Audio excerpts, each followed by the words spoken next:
வந்து ஒரு கபோர்ட் பண்ண போறோங்க. இந்த கபோர்ட் அகலம் பாத்தீங்கன்னா 47 முக்கால், உயரம் பாத்தீங்கன்னா 55 வருது. நம்ம அகலத்திலயும் உயரத்திலயும் காலேஜ் லூஸ் வச்சு செய்ய போறோம். ஃப்ரீயா கபோர்ட் உள்ள போட்டு இந்த சிட்டோட உட்கூடு வந்து 7 இன்ச் இருக்குதுங்க. 7 இன்ச்சுக்காக நம்ம பீஸ் எடுத்து ஃப்ரேம் அடிச்சு இங்க கொண்டு வந்து ஃபிட் பண்றது பார்க்கலாங்க. நம்ம மேல அளவு எடுத்ததுக்காக ஷீட் எடுத்தாச்சுங்க.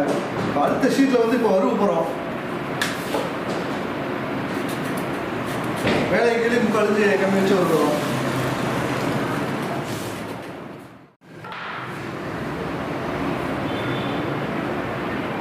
உள்ள தட்டுப்படையோட அளவு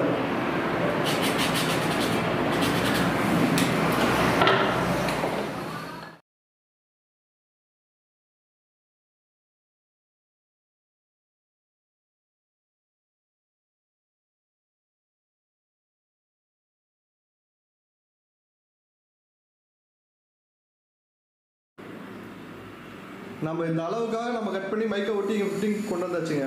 இன்னும் ஹோல்ஸ் போடல. ஹோல்ஸ் போடுறதுக்கு முன்னாடி நம்ம ஒரு தடவை ஃபிட்டிங் பண்ணி அளவெல்லாம் கரெக்டாகான்னு செக் பண்ணியாச்சு. இப்போ செக் பண்ணதெல்லாம் கரெக்டாக போயிடுச்சு. இப்போ நம்ம வந்து என்ன பண்ணோம், சைடு ஹோல்ஸ் போட்டு ஸ்க்ரூ பண்ண போகிறோம். அடுத்த வீடியோ நம்ம அதை பார்க்கலாங்க.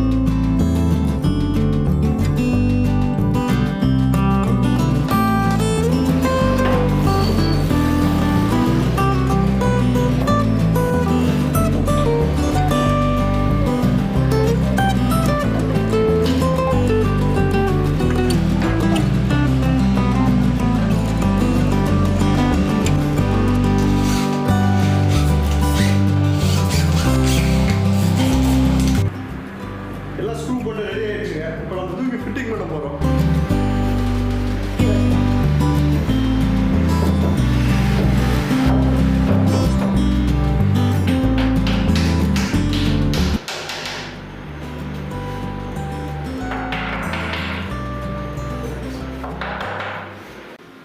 பாக்ஸ் ரெடி பண்ணி நம்ம உள்ள ஃபிட் பண்ணியாச்சுங்க. நம்ம வந்து ஸ்க்ரூ பண்ணல, ஆஃப் டைட்டே வந்து டைட் பண்ணி நம்ம இது பண்ணியாச்சு. இப்போ வந்து இந்த நெத்தியில இந்த சவுண்டு சண்டெல்லாம் தெரியுது பார்த்தீங்களா, இதை வந்து நம்ம அடைக்க போகிறோம். அதுக்கு பீஸ் போய் எடுத்தது இதை அடைச்சிட்டு மைக்கை விட்டுட்டு எட் பாயிண்ட் டேப் போட்டுவிட்டு ஃபினிஷிங் பண்ணலாம். இப்போ பார்த்தீங்கன்னா இந்த சந்து தெரியாது இருக்கிறது நம்ம பீடிங் அடிக்க போகிறோங்க.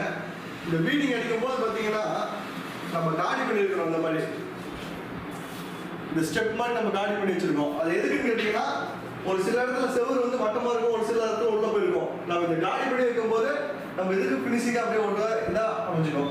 அதுக்கப்புறம் நம்ம முன்னாடி எக்ஸ்பெக்ட் பண்ணிட்டா எதுவுமே தெரியாதுங்க.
இதில் பார்த்தீங்கன்னா பார்டர் ஒரு கலர் ஒயிட் கலர் மைக்கா மாதிரி கொடுத்துருக்கோங்க சைடில்.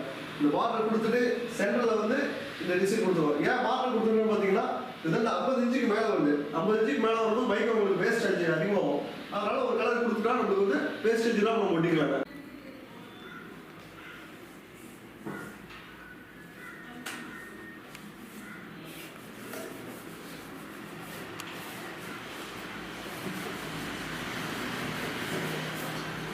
ஹெட் பாயிண்ட் பார்த்தீங்கன்னா ஃபுல்லாக ஒட்டி வச்சிருப்பேன். இப்போ நம்ம வந்து ஹெட் பாயிண்ட் க்ளீன் பண்ணுறது முடியல அழகாக க்ளீன் பண்ணாங்க. விசிறெல்லாம் முடிய நல்லா தீட்டிட்டு அப்படியே கரெக்டாக வச்சு மெதுவாக தள்ளிங்கன்னா அப்படியே நைஸாக வந்துடும்.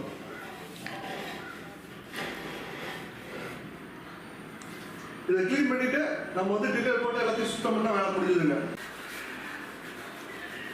மைக்கை ஒட்டி ஹெட் பாயிண்ட் ஒட்டி எல்லா வேலையும் முடிஞ்சதுங்க. இப்போ க்ளீனிங் ஒர்க் போயிட்டு இருக்குது. இப்போ க்ளீன் பண்ணி முடிஞ்சதுக்கப்புறம் ஃபினிஷிங் எப்படி இருக்குன்னு நான் உங்ககிட்ட காமிக்கிறேன்.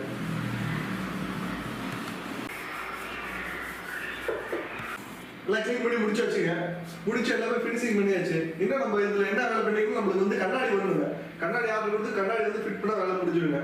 இப்போ வந்து இப்போதைக்கு நம்ம வீடியோவுக்கு வந்து இதோட நம்ம எடுத்து போகிறோம். நம்ம ஸ்ட்ரெயிட்டாக தட்டுப்பளவு போடாமல் இந்த மாதிரி ஒரு டிசைனாக போட்டால் கொஞ்சம் பார்க்கறதுக்கு நல்லா இருக்கும், கொஞ்சம் நியூ மாடலாக இருக்கும் இந்த மாதிரி டிசைன் நம்ம யூஸ் பண்ணும்போது.